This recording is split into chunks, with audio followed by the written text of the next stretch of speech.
јас сум горд што после толку години работа, бившите играорци, сега родители, академски граѓани, ми ги доверуваат децата.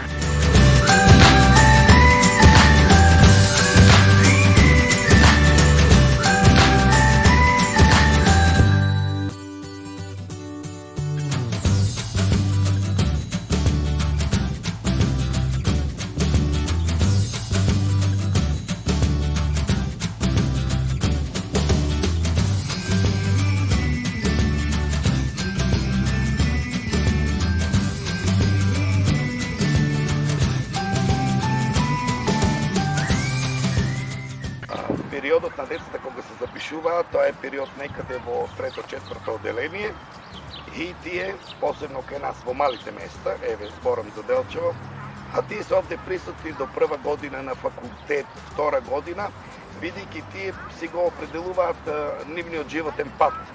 Тие имаат голема љубов према народната култура, но сепак тие одбираат нешто друго, бидејќи и самото време наметнува модернизација.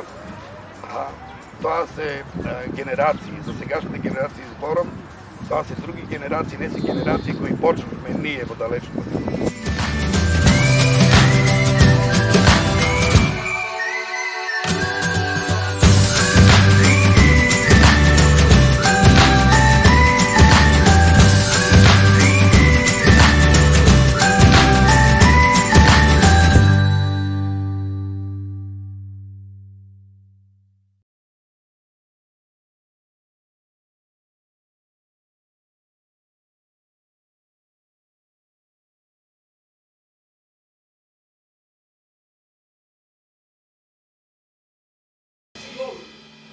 Ajde, odsvirimo ovo, tu da vidimo na što sve pošlo.